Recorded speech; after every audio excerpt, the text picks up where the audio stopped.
Hello and welcome back to another podcast episode of Stoke Fan TV with myself, Max, but no Sam today. I believe he is out metal detecting, finding the next Staffordshire horde. So good luck to you, Sam. And I just want to say a big thanks to Sam for filling in during my recent absence. But today we have got two outstanding guests for you. You've seen their faces, heard their voices before. Both of them, when it comes to Stoke City, could talk a hind leg off a donkey and put them together, and well, the donkey's got no legs whatsoever. So joining us today, we've got Alan and Tom. Gentlemen, welcome back to the podcast. Now, we come to you a day after Stoke thump Bristol, literally battered them. 5-1, outstanding performance. Both these chaps were at the game. Before we get their thoughts, would you do us all a big favour? Hit the pause button, hit the like and subscribe button, because it all helps. And leave a comment below if you're a Bristol fan watching this, right? Let us know what your thoughts are on the game in the comments, and Stoke fans also. Right. So we got two different experiences from yesterday's game, because both these chaps were at the game. One was in the stands and one was in a box. Ooh, I hear you all say, ooh, very nice. But we'll start with Al, who was in the south stand. Al, what did you make to yesterday's game? What was the atmosphere like? Give us a summary, mate. Well, as ever in the South Stand, with the loyal supporters that we are, we like to give the vocal encouragement of various songs, and I learned some new ones yesterday, which had me in stitches. Unfortunately, I don't think I can repeat them on the show. I think I know which one it But is. my favourite one of the day must be the Chamadou, something about tucking something in his sock. I just love that. Hilarious. But look, at the beginning of the game, I was quite optimistic on the back of last week's result. Even though, that was an own goal down at Pompey, but we still got the 3 points, and I thought that the team's performance was pretty good away. Having said that, Bristol City, no mugs, hadn't lost on the road, and I still thought we could turn them over at home. We got a good squad. He's put a decent team out, and generally we're on the front foot from the off. And for me, it was just amazing. I thought there was two outstanding performances, even though it was a team performance, and everybody played their role, and that made a massive difference. And also, you could see just how happy all the players were for Mubama, for Million, for Chamadou. Even though they're the scorers, but the ones that didn't score were so happy, in the celebrations, and I just took heart from that. But I'll talk, after Tom about certain players and what I thought they brought to the game in a minute. Thanks, Al. That's a good summary, and I'm glad to see that you were leading the chants coming from the Stoke stand, the Well, south stand. mate, there was certainly some that you couldn't repeat on the TV. Oh no, I know the ones you mean. I think I know the ones you mean. Right, Tom. On that note, literally, let's go over to your experience, because you end up in a box yesterday. Who did you have to slip a fiver to get up into the posh boxes, eh? It's me and a few mates. We all chipped in for one. So Very nice. try and do it once a year. Just a bit of a lads outing sort of thing. There was a lot of Guinness consumed. There was a lot more Guinness consumed after 5 o'clock. I'll give it that. It's all right up there. It's not bad at all. Highly recommend if you've not been up to one. But yeah, I very much heard the chants that Al's on about. Especially the Chamadou one. That was fun. Never in a million years thought I'd be hearing "We want six." I thought I don't know why it got in my head all week 3-1, and it was just the only thing I could focus on. Really sort of weird. Never in a million years thought we'd get five. Especially with Bristol City playing as well as they have lately, especially on the road. They've been a bit of a force to be reckoned with, especially at the start of the season when they went to Sheffield United and did it 4-1. You're looking at them thinking, "Ooh, these could be good." It's only now that we realise that Sheffield United are muck, but Bristol City were fantastic. I still think I've got to give them credit. Even at 5-0 down, it's very easy to take all your attacking players off, shut up shop, and go, let's not make this any worse than it actually is. they kept coming. They kept coming. They got a lot heart in that team, a lot of resilience, and I've got a hell of a lot of time for that. It's the same with the fans. Not I know when the fifth went in, a few of them went straight back to the pub, but I think a lot of the fans stayed back, and I've got a lot of time for that. A hell of a lot of time for that. Us, phew, didn't see that coming, did you? Well, you had a good view from up there, didn't you, Tom? I, yeah. I'd love to Could you see, dissect. despite the amount of Guinness or whatever you said you were consuming, could you see okay? Was you weren't affected too much by it? Was a bit blurry, but I had pinched myself at half time thinking, has somebody slipped something in this? Something doesn't seem right. We're 3-0 up at half time and we've absolutely played him off the park. Absolutely. But yeah, so some of the goals that we scored, and I've no doubt we'll touch on this in a moment, especially like Keir Allen's views on him as well. Some of the goals we scored, I thought was absolutely top draw. But I'll pass over to you, Max, and we'll actually come back on to that. We'll start break it down a bit more now and go into why we think we were so good yesterday. I mean, what a performance! Probably our best performance of the season. You have to say, well, quite easily our best performance of the season. Two players in particular. I think Al's probably going to mention in a minute. I want to get in and just say who I think. Obviously, we've got to give a shout out to Mubama and his hat trick coming off the back of some worry, actually. Some people actually saying, oh, we need a striker in January, and there was this whispers of it on social media. People saying we need a striker, just not scoring goals. All of a sudden, he's found himself in the perfect places at the perfect times, hasn't he? And despite his hat trick, I still don't think he was man of the match for Stoke. And that just shows a testament to Shamadou, Junior Shamadou, down that right wing, playing as a just bombing forward all the time and causing them absolute havoc. I'm going to throw it over to Al just in a second, but I do want to say one thing. One of the reasons maybe for me that Shamadou played so well, isn't it refreshing? The squad depth we spoke about last game, you talk about who was man of the match for Stoke in that away game, was Maxi, wasn't it, right back? All of a sudden, Shamadou comes back in and everyone's going, oh, I want to put him in the squad. That's probably the best game he's ever had in a Stoke shirt, isn't it? Anyway, right, I'm going to throw it over to Al and a bit more of a breakdown now. Al, what was it about yesterday's game that really stood out for you? Players, performance, what was it? As I said at the beginning of the show, it was the team performance, Max. Look, I don't think anybody put a foot wrong. I mean, Victor threw himself about. Almost caused a couple of injuries to himself at a couple of points in the game. But he stayed on the park, and congratulations to Victor. He's just had a baby on Friday, I believe. Well, his wife has. So there was talk that Bonham was going to play. So it might have been a whole different ball game. But Victor stuck by his guns and said, no, I need to be there, which is great. But look, on the day, for me, I think three players really stood out. And yes, Mubama got the hat-trick and great finishing from him. Just twinkle toes. Look, he scored 5 goals. He scored a couple for the under-21s in the England team. And he's, 21? I don't think he's had all the assists in some of the games that we wished he would have had, where he would have finished. So look, let's give him credit where it's due. He's bagged a hat-trick. Who was the last player at Stoke to get a hat-trick? You tell me, because I haven't got a clue. Tom Cannon. Cannon. Well, yeah, Cannon maybe, yeah. But, but look, it's not often, is it? That's why my memory lapses. But for me, the 3 players in the park that really shone yesterday, definitely Shamadou. Outstanding, and what a goal. Halfway line, right the way through, 3 or 4 players now, wallops it in the bottom corner. Beautiful finish. Baker, I thought, had an outstanding game. I thought he bossed the area in the midfield. And not only that, he was running up and down the park, chasing every ball where necessary. But my man of the game, Milian Manouf.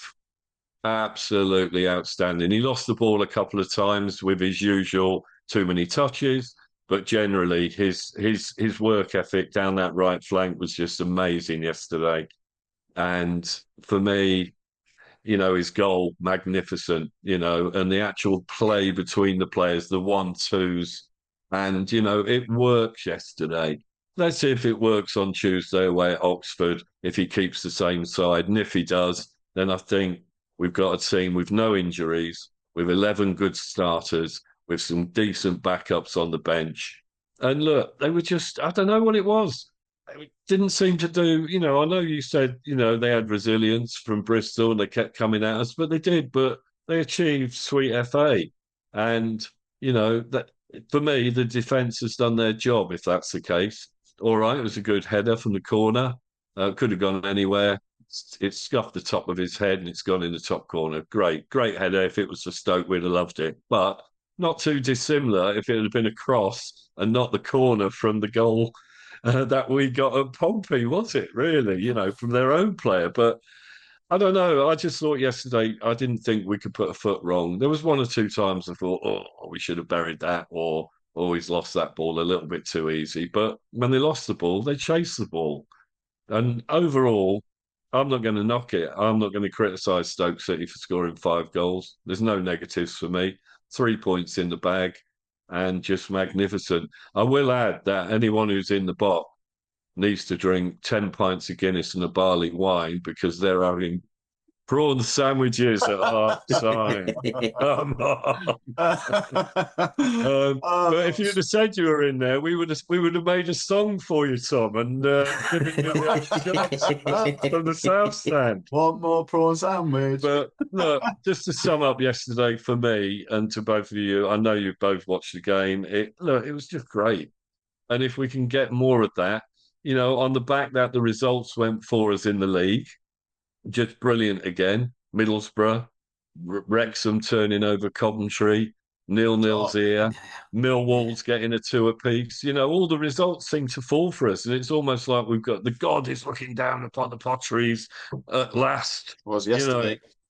You know? Yeah. So look, let's see how Tuesday goes before we really start maybe turning this, you know, win one, lose one sort of summary around and see how it works out for us. We can go into Christmas in the top 3, which is what, 5-6 weeks away, maybe. Is it that many?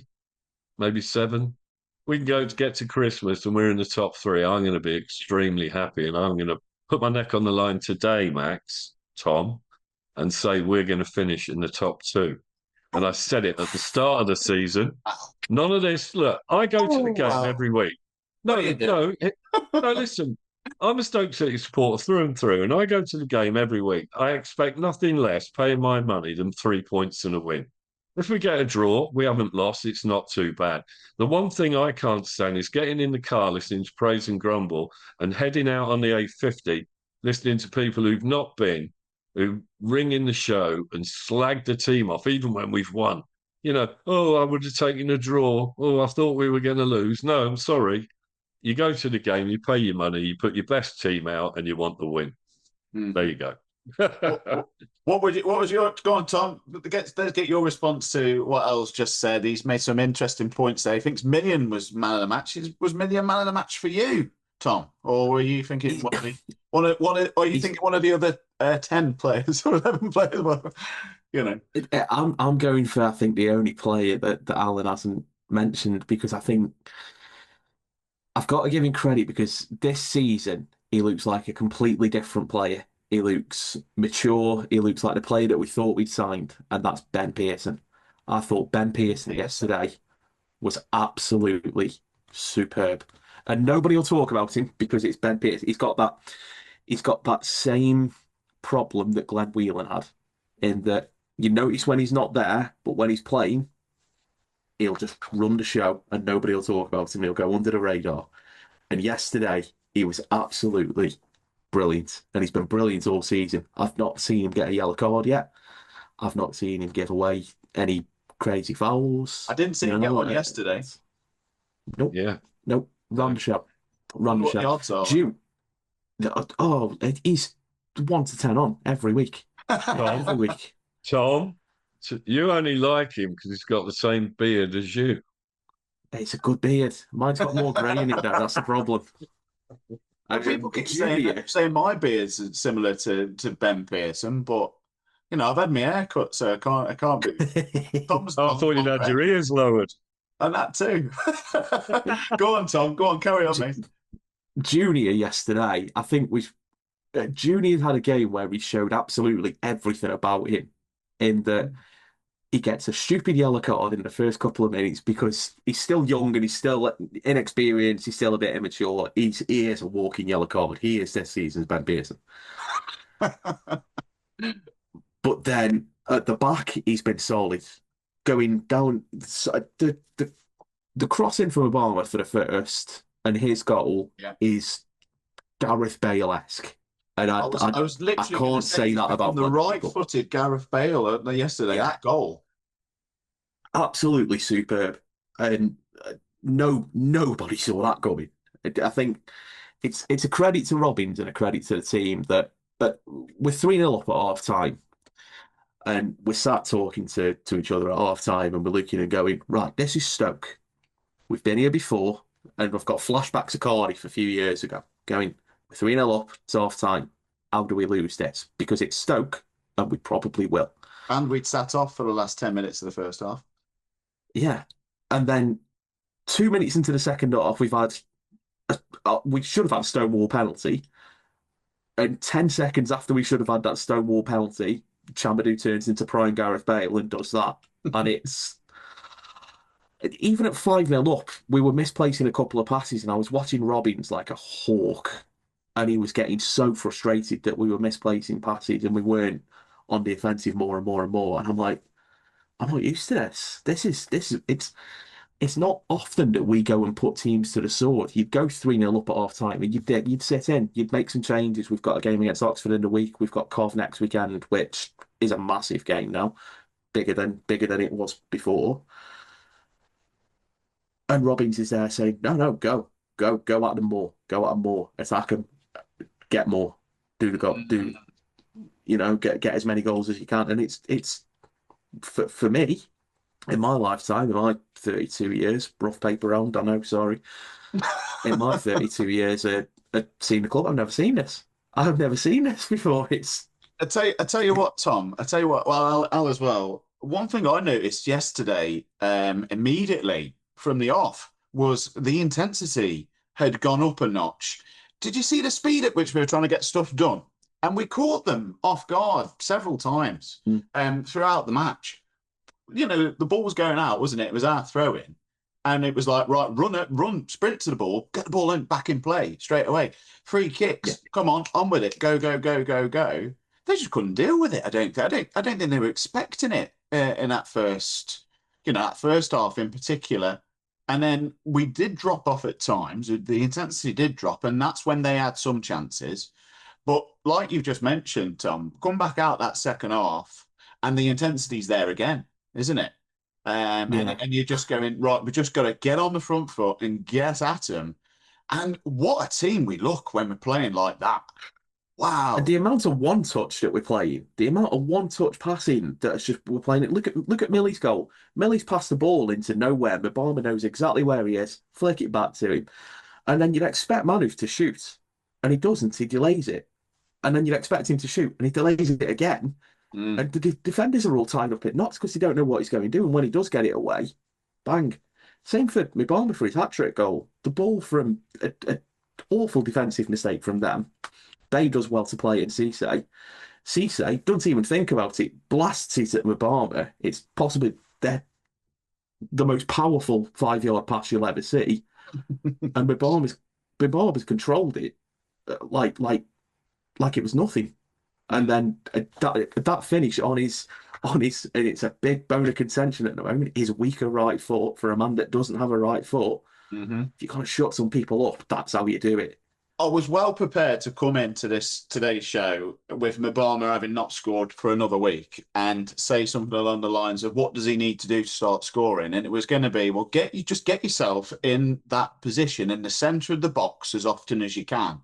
And just try and get yourself in a position where if that ball does come into the box, or if the keeper makes a fluff up, or, something along those lines, you're going to be in that position where you're in between the two centre halves. You might get a little yard on them, and you might be able to get the ball.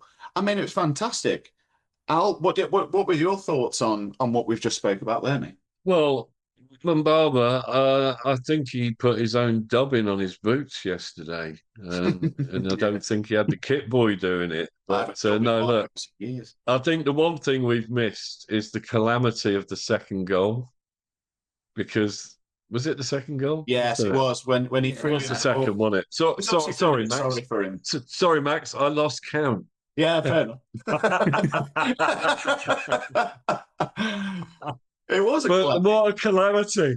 And at first, I wasn't quite sure because I'm sort of looking down and it's not the best angle where I was with all the idiots jumping about. But I thought there was a foul on the keeper. Hmm. But he spills the ball and then he does this little deft 1-2 with his feet and rolls it in. Beautiful. Yeah. Oh, man. Yeah. And it was just great. I mean, there was a section just after half time, I think, when we went 4 up, where I don't even know what happened there because all the Bristol fans cheered like they scored a goal, and I must have been having a vape or got me back to them. But I'm not sure what happened. It was like this huge cheer from all the Bristol fans, and I thought, oh, what's gone on? Anyway, we got the fourth, and I suppose the rest is history. I think Tom made some good points with Pearson. Look, I didn't think anyone at the back or in midfield played wrong or bad yesterday. I thought they all did their job. I even thought Phillips had a good game. Um, it's just, look, we come in this, don't we, week in, week out, and we all sit here and we analyse the game, and we're all so negative, aren't we? Oh, not again. You Well, know what I mean? but you know, it's not. We've so got to when be making sure that we can have an opinion, even if it is a little bit negative, Al. Oh no, 100%, Max. But we're not used to us banging in 5 goals. I think the last time we got 5 or 6, didn't we beat Pompey in the early start of last year or something? I can't remember. Yeah, It's been that long ago. we My did. mind's not what it was as I'm getting older, Max. But you know what? It's just we're all going. We've scored 5, and everyone's looking around with their hands up. 1, 2, 3, 4, 5. Yeah. And when you look at the fans, I didn't see one miserable face in that stand yesterday. And you know what? That to me is just a great day. I had a super day Yeah. out with Lee and Ian and a few of the boys. We did Delilah's, we did the compound. We had a walk round, looked at the statues. You know what I mean? We started off at the Power League, and we just had a great day, and it just felt right. And then the heavens opened when we left the ground, and that was mainly just to dampen the spirits even more of the Oh, Bristol City it was just to fans. pour a little bit of water on you, mate, just to keep you grounded. That's Yeah, all. yeah, Obviously, the gods thought of Stoker on fire, so they we just did. need to just tamper But them a little. like I said, Max, to come away and I'm in the car and I'm thinking, did that just happen at Stoke? Because it's almost like, what I mean? It feels like a bit unreal because normally, everyone used to call us the binary club, didn't they? The barcode club, 1-0-0, 1-1 each. You know what I mean? Well, Or that has been the recent. that has. But let's say this: Robbins had said a few weeks back, somebody's in for a hiding when they come to Stoke because we're going to get it right.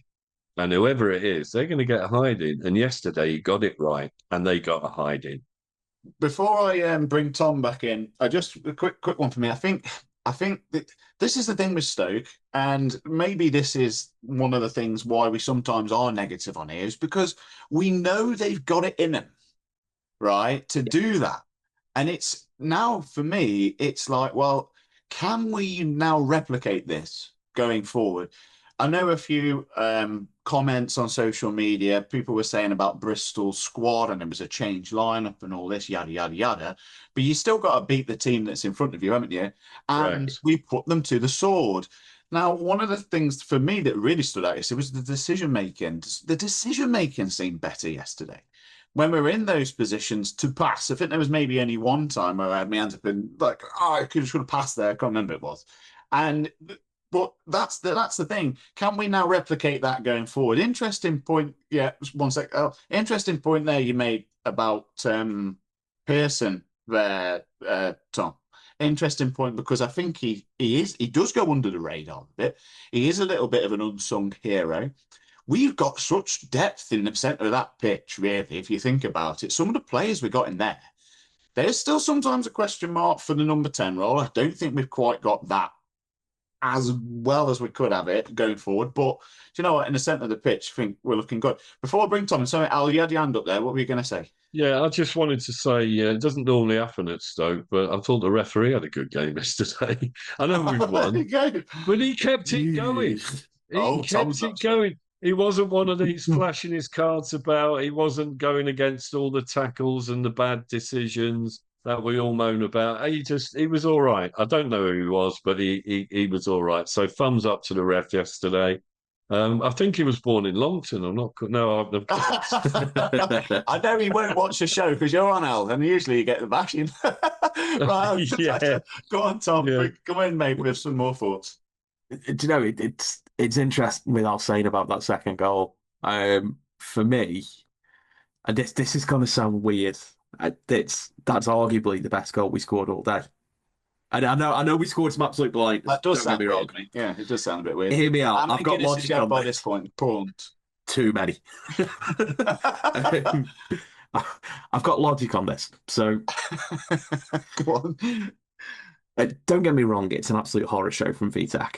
It's an absolute horror show. And he's a very good keeper. He's up there. He's not as good as Johansson. No one is.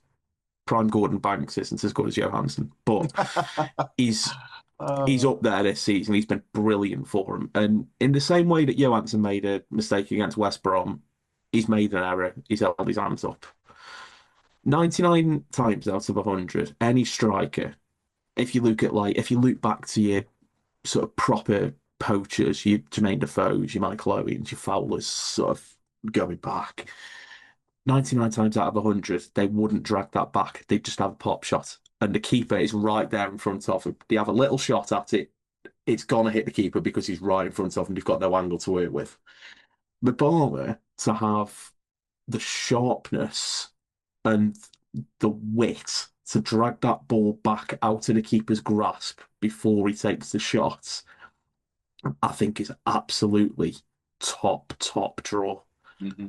And it's that impressed me more than the other two goals, because his first goal, great ball in from Junior, splits the defender and the keeper. It's arguably a tap in, but he's got to it. He's done well.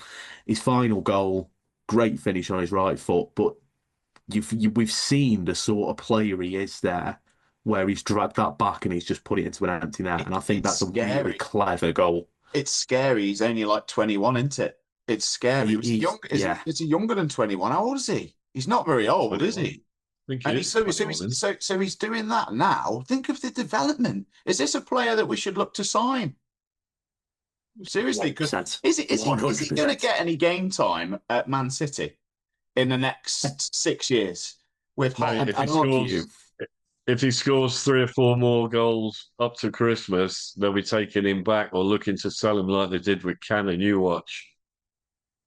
I'd argue that if we're still in this position in January, we could go for him and we could sign him. And should Tom. Absolutely. He's probably the most natural finisher I think we've had since we come down. Probably on par. Mate, maybe more than Cannon. I think Cannon's a natural. Yeah, but wasn't the Cannon with him leaving when they wanted ridiculous money for him from Leicester? Wasn't that the biggest kick in the teeth we had that season? Do you not think? It was. Oh no, it was massive kick in the teeth, because arguably he was our best player at the time, and when he left, he was our only goal threat. And if Mubama keeps scoring, we really need to put pen to paper and pay some money for him, because somebody else will come in for him. Man City will want a payday. Mm-hmm. If not, mind you, they're not doing too good, are they? So they might take him back. But what I will say, Mubama, is, if you're watching this, just remember what happened with Cannon. He was at Stoke, banging them in, and now look, he decided to leave the Mighty Potters, and now he's nothing. He's looking for a return, probably, to find his shooting boots. He left them at Clayton. Well, the fuse hasn't been lit for him, Tom. and Max. He's out of the question. Get him out. He's rusting in the rain. Oh, no, right. No more. No more. Not to dig into them too We might much. get him back. You never know. I know. Not to dig into Sheffield United too much. Fantastic you are. Right. Anyway, we're coming up towards the end of the show. Not because we don't want to continue to talk, because we've only got a certain amount of time with these sessions. What I will mention, though, everybody watching, is this might be the last recorded show. Because we are thinking of starting to do some live shows. Oh my goodness. Yes, we decided it will be all right on the night, part 700 or whatever, how many shows they've got. And we may well do that. We may well start doing some live shows so that you, the viewers, can get involved with your comments. See, we hopefully look at going live to YouTube, possibly even to Facebook at the same time, because we know a lot of you like to leave some comments, and then maybe you can quiz our panel, our excellent pundits that we get on this show from all over the world, not just necessarily UK, we get from all over the world. And you can see, judging by the caliber of pundits that we've had on today, solid gold. Right. Okay then, chaps. Thanks very much for coming on. Sam, I'm sure, will return next week in his Rolls Royce, because he'll have found, as I said, the next Staffordshire hoard, or a shovel, or whatever he's for. But, he will return, and let's try and do the rounds in his absence. So it's a goodbye from me. Goodbye from me. Goodbye from me. And it's a goodbye from them. We are getting far too good at this. People are expecting us to fluff it up every week, chaps. Come on. No, thanks very much for coming on. Next game, Tuesday. Let's try and back up that result with a win away at Oxford and keep this momentum going. And let's see where we are come Christmas. Don't forget to leave your comments below. Don't forget to like and subscribe. And we'll see you next time on another podcast episode of Stoke Fan TV. Go on, Stoke. Go on, Stoke.